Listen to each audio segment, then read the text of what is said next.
Can 100 men beat one gorilla? Okay, so just so we're on the same page, there's this thing going around asking if 100 men could beat one silverback gorilla in a fight to the death. In this video, I am not going to just answer that question using evidence and information available to us, but I am also going to come up with a tactic to be used by those 100 men which could beat the gorilla with minimal injuries or deaths to the 100 men. At least, so I think. And I say minimal because there are people in this world that can drown in an inch of water. I am sure that out of 100 people, someone is inevitably going to do something stupid and get their ass turned into a Christmas tree ornament. And obviously at the end of the day, this is just my take on this. Until we actually get 100 men to fight a silverback gorilla, which I don't know if that's legal or not. This is just speculation, all right? But I have put a lot of thought into this. So hear me out, okay, on how 100 men can beat a silverback gorilla. So let's start by defining the parameters of what exactly is going against what. Strengths and weaknesses. The strength of a human is not in its natural offensive physical abilities. Now, don't get me wrong, all right? I would not want to take a punch by Mike Tyson or get my back blown out by a professional martial artist landing like a roundhouse kick to my kidneys or something. But as far as humans go, the natural strength of humans lies within the ability to think, coordinate, and communicate, as well as just increased endurance, like the ability to sweat and to do long distance running, and the ability to use complex tools, especially with having agile, opposable thumbs, although tool use is obviously not allowed in this fight, as 100 men with spears would easily destroy a gorilla.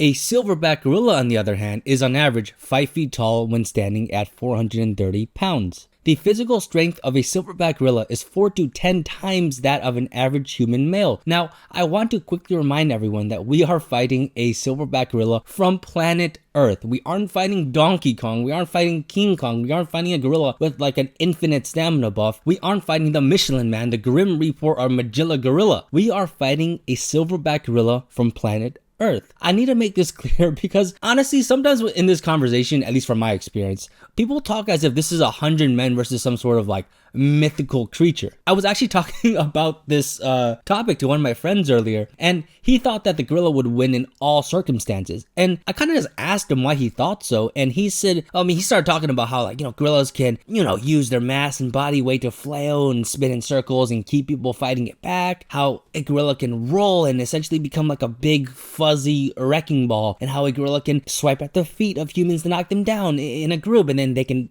ground pound him and finish him off. And I'm listening to this guy talk, and I just kind of stop him, and I was like, bro, are you describing Donkey Kong's movesets from Smash Bros?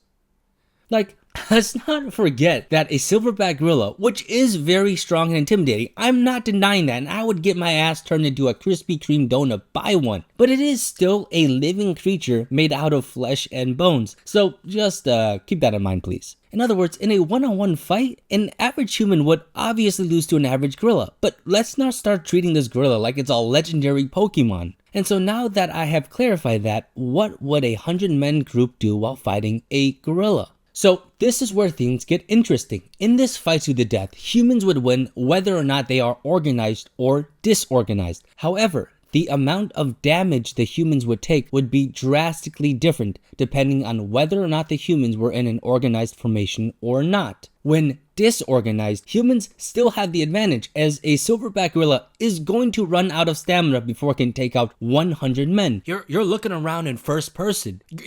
One day you just existed. Isn't that crazy to think about? That's fucking nuts, man.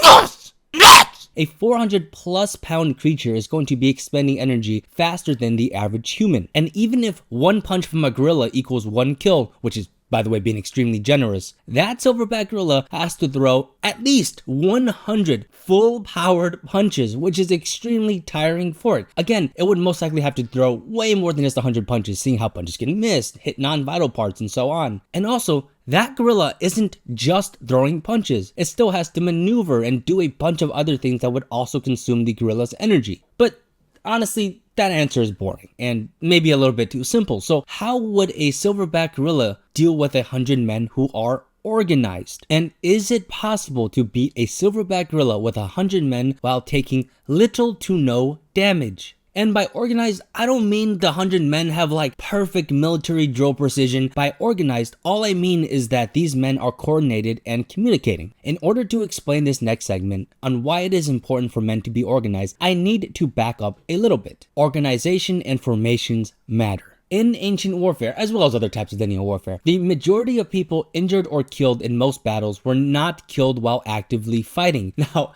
I get it, that might sound surprising, but it is true. The majority of people who are killed or injured in battle is when morale and formations broke, which led to a rout, aka a disorganized retreat. Yes, of course, you can take an arrow to the face or a spear to the neck in the middle of battle, but the majority of casualties in ancient warfare, as well as other types of warfare, occurred when one side broke formation and began to retreat after already losing the battle, usually due to broken morale. Whether that be the Persians, the Romans, and many cultures throughout the world, ancient warfare and warfare relying on the movement of formations and masses of troops plays out very differently than what you would see in movies. In many movies, both sides kind of just run at each other and fight one-on-one until one side is either dead or surrenders. That's just not how battles played out historically. I'm sorry if that ruins anyone's day, and hey, I love movies too, so I feel you. But the point is that keeping formation is one of the best ways as humans to mitigate damage taken when fighting against threats. And honestly, this isn't rocket science. I mean, safety in numbers is something observed in both humans and nature in general. It is just that humans are able to do it better and with more complexity than anyone else.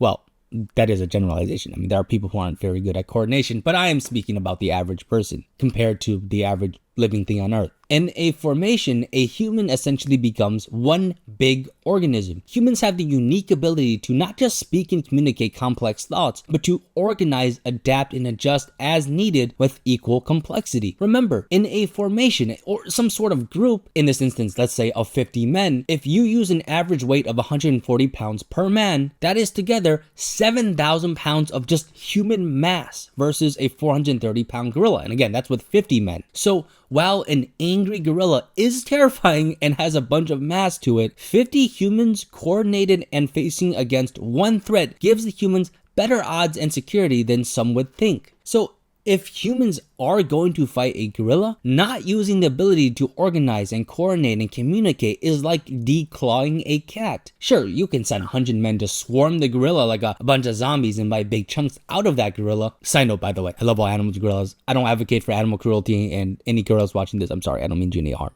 And I'm sure that by eventually swarming the gorilla, it would be killed. But why not use your human intelligence to minimize the chances of you being killed? So keeping in mind the importance of formations, the strength and weaknesses of humans and gorillas, and not wanting to die or be seriously hurt in this fight, let's talk about the tactic that I would use if I was one of these 100 men fighting a gorilla, and why I think it would lead to minimal if no casualties at all. The tactic. You do not want to do this. Surrounding a gorilla completely is like cornering a rabid dog. The Mongols, alongside other cultures, but most famously the Mongols, would not completely encircle their enemy, but leave a deliberate opening in their lines. This left the enemy, who was mostly surrounded, to attempt to retreat in this deliberate gap left by the enemy, in which they would be ambushed and finished off while scattered and not in formation. If the enemy is completely surrounded, then the enemy would fight until their last breath, as they literally have no other choice. And what this means is that the attackers would take an unnecessary amount of casualties in contrast to just letting the enemy, quote unquote, escape before finishing them off. Now I hear some of you asking, and rightfully so, but this is a fight to the death. The gorilla is going to fight no matter what. To that I say, true, but let's be more specific here. Is the silverback gorilla aware that this is a fight to the death? When people talk about 100 men versus a gorilla, I imagine it to be like a gladiator arena type battle where a gorilla is released onto the 100 men in the arena, as similarly done in history. And remember, this is a silverback gorilla, not a supernatural silverback gorilla that speaks English. Gorillas are very, very intelligent, but as far as I know, there is no gorilla that can understand English proficiently. And don't bring up Coco the gorilla. That was a fraud, right? Coco didn't actually understand English. Coco just used like context clues and prompting to give proper reactions. But anyways, so as long as this gorilla is from Earth, it is going to behave like a gorilla from Earth. You see, most wild animals on this planet want nothing to do with humans, minus a few exceptions. But for the most part, if you meet, say, a black bear in the wild and it does attack you, it most likely wasn't because the black bear decided that it wanted a human-flavored skinsicle. It was most likely that the bear perceived you as as a threat, whether that be because it had little cubs nearby, was protecting a food source from being taken, or you were on its territory. I don't know. There's 1,000 reasons, right? But the point is that many animals, including a gorilla, are not trying to fight humans, even if they would easily body a human on a 1v1 fight. So back to this question, is this gorilla aware that this is a fight to the death? If we are going straight off of the question of 100 men versus a silverback gorilla, then the answer is no. A gorilla in this challenge would be like a gorilla from Earth, and while it may feel threatened when put in an arena with 100 men, there is no reason why it would believe immediately that this is a fight to the death. This does not mean the gorilla wouldn't come to the conclusion eventually that this is a fight to the death. Gorillas are very smart, so once 100 men start attacking it, that gorilla is going to fight back because it can use context clues to eventually come to the conclusion that this is a fight to the death. The whole point of me bringing this up is that in this tactic I'm about to devise, it is to maximize the amount of time the gorilla would spend not attacking the 100 men directly. So in this tactic, I would have 100 men split into groups of 4 with 25 men in each group, with 2 larger groups being a combination of 2 of the smaller groups of 25. What this means is that we have 2 large groups of 50 each, and then each group of 50 is further divided into 25 and 25. Also, I am going to use squares to show each group of men, but the group of humans don't have to be neatly lined up for this tactic to work. Again, this isn't the Napoleonic Wars. One group of 50 would be tasked with lining on the front side of the gorilla, while the second group would be tasked with forming up behind the gorilla. We will call these groups Alpha and Bravo. Why those names? Well, Group 1 and Group 2 would be too confusing. If things get chaotic and groups need to reorganize, having each group shout group followed by their numbers, as well as group up or group together or hurry and group up, it's just too many groups in the words and they just get too confusing, alright? So instead we have Alpha and Bravo, with each of these groups further divided into Alpha 1 and Alpha 2, or Bravo 1 and Bravo 2. And I hear some of you type in the comments, oh, this is all too complex, this requires too much coordination, but trust me, alright? I know how to make things easier with inspiration from actual history, so just keep watching, alright? All men in this fight would wear a white t-shirt minus the group leaders. The group leader for Alpha would wear a bright red shirt and a bright red hat, or whatever color you choose. And the group leader for Bravo would also wear a different bright color, such as neon green. Again, the exact color for the leaders doesn't matter. Choose whatever you want as long as it is bright and consistent. Some might argue that I am not being fair and breaking the rules of the game by giving the men color coordinated t-shirts, but to that I have to say is that the color of your shirt does not affect your ability to fight a gorilla. That's like complaining that you lost a 1v1 because your opponent has a better skin than you. So in other words, I don't believe coordinating colors is cheating when it comes to this fight. And if the men had to fight naked, then everyone should shave their heads except for the group leaders, which would dye their hair red, blue, or whatever. Now, clothing does matter. Armies throughout the world historically use padded armor, whether that be the gaminsons of Europe, the silk linen padded armor of China, or the Ichcoapili of Mexica, also known as the Aztecs. Using some sort of thick or reinforced cloth was seen throughout the world, and it is very effective at stopping both blunt force as well as cuts. What this means is that if 100 men fought a gorilla wearing even a hoodie, it would still offer more protection than just a t-shirt. I want to bring up this point to show that I am giving the 100 men in this scenario an actual disadvantage when it comes to clothing protection, and I am not just cherry picking like the most favorable circumstances. So to summarize on how everything is organized, 2 groups of 50 with the leader of Alpha wearing a bright red t-shirt and bright red hat. Alpha would be further divided into Alpha 1 and Alpha 2, with the leaders of each of these smaller groups wearing a bright pink shirt and bright pink hat. Again, choose whatever color you want, right? And Bravo would have the same setup but with different colors, and everyone else is wearing a white t-shirt. On the front and back of each of the t-shirts would be the group the individual belongs to, so everyone in Alpha 1 would have Alpha 1 on the front and back of the shirt. Same with everyone else in Alpha 2 and all Bravo and so on. The point of this is so that when things get chaotic, everyone would still know what group they belong to and where they fall in without having to like shout and pull someone aside, go, what group you belong to, what group you belong to.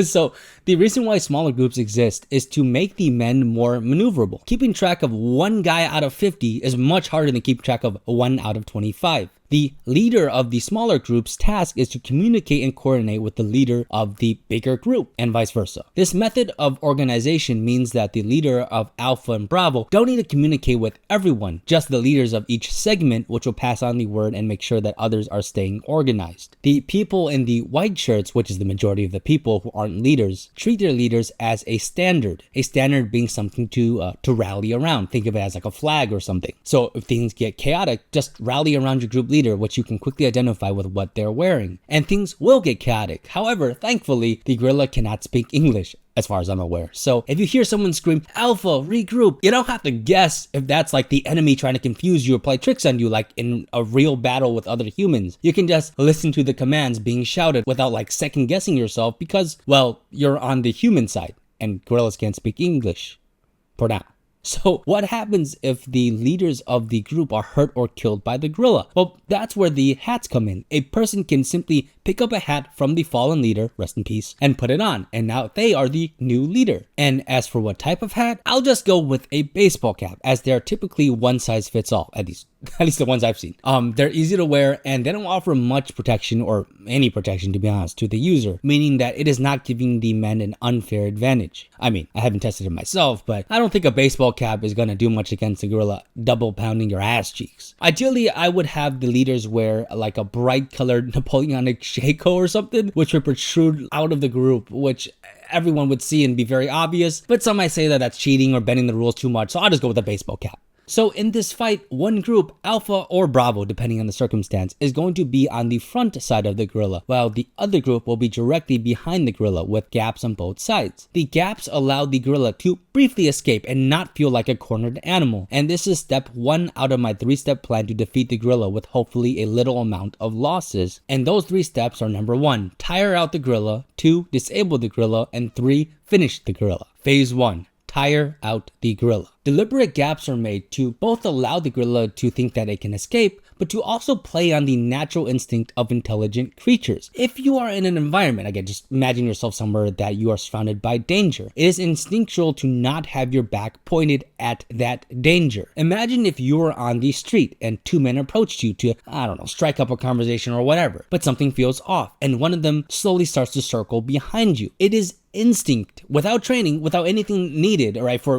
an average human being to back up or adjust yourself so that you can keep an eye on both of these potential threats. So the idea behind this tactic is that the gorilla, sensing the danger and that something is wrong, will adjust itself so that it is facing both groups, or at least try to. But more so, it is to make the gorilla think for as long as possible that this is not a fight to the death and that it has escape options, which again is much safer for the men than completely surrounding the gorilla and treating it like a cornered dog. If the gorilla gets impatient and attacks the group, that group does not fight back, but literally just runs as a formation, while the group behind the gorilla approaches it and begins harassing the gorilla. The point of this first phase isn't to take out the gorilla, but to tire it out. Humans have better long-term endurance than gorillas, so in an endurance contest and a stamina contest, the average human will beat the average gorilla. So again, when the gorilla attacks one group, that group falls back upon the guidance of the group leader. Sort of like how the 6th Coalition fought Napoleon by trying to avoid direct confrontation by using the Trachenberg plan. The group not being attacked chases the gorilla and tries to get the gorilla distracted so that it turns around and begins chasing that group. At this phase, try to avoid directly beating the gorilla. You want to make it think that it's just being threatened, but it's not a fight to the death, and make it waste energy by running around and doing some crazy stuff, alright? If for whatever reason the gorilla is ignoring the second group, then the second group should go up to the gorilla and begin to yell and make noise to get the gorilla's attention. If that still isn't enough, then the second group should go within kicking range of the gorilla and try to distract it. These kicks aren't meant to be finishers, alright?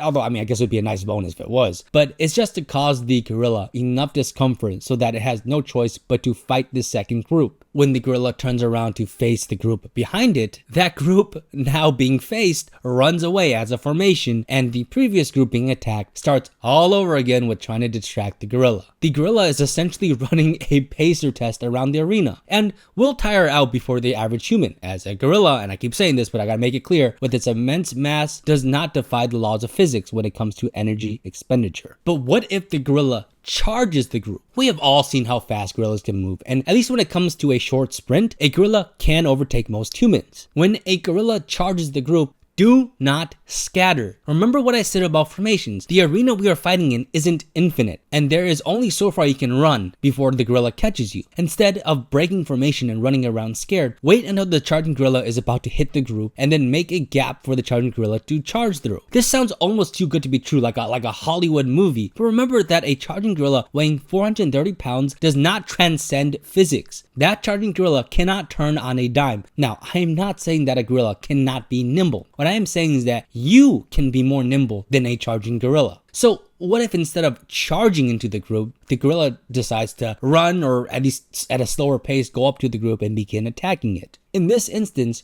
group up in the assigned groups. Again, everyone should know their leaders based off the color and their assignment on their t-shirt. And start kicking or doing whatever you can to keep the gorilla back. Everyone should link arms and essentially become a big mass that is keeping the gorilla at bay. Remember, this is still phase 1 of tiring out the gorilla. And yes, I know kicking can get very exhausting, but it's not just you kicking the gorilla. There's 100 people in the arena. And in all fairness, until we actually test this in real life, we won't know the exact results. But what we do know from military history is that people in formations are significantly more capable and threatening to whoever is attacking it. No individual needs to take out the gorilla alone. Just stay alive. Rinse and repeat until the gorilla is slow and tired, and now it is time for phase 2. Disable the gorilla. Now the gorilla is tired. Now it is time for any human within these two groups to start kicking, biting, and punching the exposed parts of the gorilla, most likely the limbs. So, for example, the gorilla is facing Alpha. Bravo goes behind the gorilla and starts kicking and causing as much damage to the legs as possible. While this would be very, very dangerous if the gorilla is full of energy, it is less dangerous now that it is tired.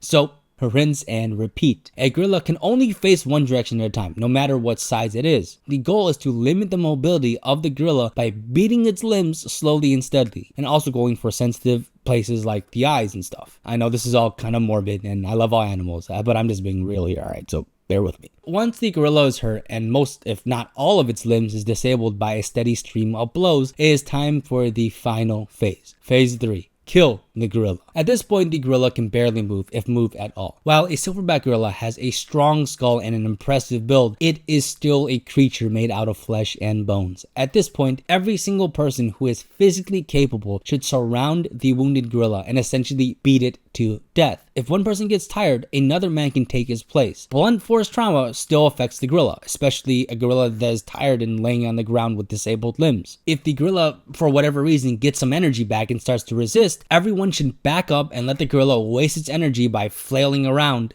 and then surround the gorilla again and repeat until the job is done. This is potentially what my tactic will look like in ideal circumstances. In other words, this is a guess, but an educated guess. The men are standing in the arena, in formation, and waiting for the gorilla to be let loose. The gorilla is let loose, and initially it is confused and unsure what is going on. So the men in Alpha begin to walk towards the gorilla in formation while making noise and antagonizing the poor creature. There is no escape, so the gorilla begins to attack Alpha Group. Alpha Group quickly links arms and starts kicking to keep the gorilla back, while Bravo moves behind the gorilla to get its attention. The gorilla feels the presence of Bravo, turns around to face Bravo, while Alpha then moves forward and begins to throw wild kicks and harass the gorilla. The gorilla, now flanked on both sides, instinctually feels that the threat should be faced, so it runs through the deliberate gap made to reposition so that it can face both threats, all the time wasting precious energy. And it does this a few times because, again, it's a gorilla. It is not aware that this is a challenge from TikTok or wherever it came from. It's not aware of exactly what's going on. So frustrated now, the gorilla charges full force. And the leader from Bravo waits until the moment is right to signal the group to split apart and let the rampaging gorilla run through the lines. Sort of like how the Romans fought the Carthaginian elephants at the Battle of Zama during the Second Punic War. If the gorilla does actually hurt anyone, it is up to the other men in his group to distract the gorilla. So if someone is hurt from Alpha 1, then Alpha 1 protects the injured person by forming up around them, while Alpha 2 distracts the gorilla. And Bravo has the same task, but from behind. So the gorilla charges through, and once again, the men of each group rally to their leaders wearing brightly colored shirts. Alpha now engages, and rinse and repeat. Now the gorilla is getting tired. Alpha group runs to get the attention of the gorilla as Bravo group starts to beat and destroy the limbs of the gorilla, gouging at eyes when possible. Finally, exhausted, disabled, and blinded, the gorilla is pummeled by the remaining 100 men. And as the gorilla lays dead, you walk up to the gorilla to pay your respects. Even though it was your enemy, you have to respect that it fought until the very end. Suddenly, you realize that there's something in the gorilla's hand, a note. You pick up the note and you begin to read. I hope you understand why I chose this path. Regardless of the outcome, I will avenge you. Signed, your loyal son. You flip over the note and that is how 100 men could beat a gorilla. And yes, running in circles and kicking while staying in formation requires tenacity, endurance, and coordination, but it is possible to do and a better alternative than just brute force dogpiling onto the gorilla, hoping that you aren't the one that the gorilla decides to double cheek pound first. Regardless of what you think, I hope you enjoyed the video, and here's my Twitch by the way. Please feel free to leave your opinions, but also remember that at the end of the day, this is just speculation, my speculation, and me just trying to have some fun too with this conversation, so don't take it that seriously. Thank you for watching, and bye.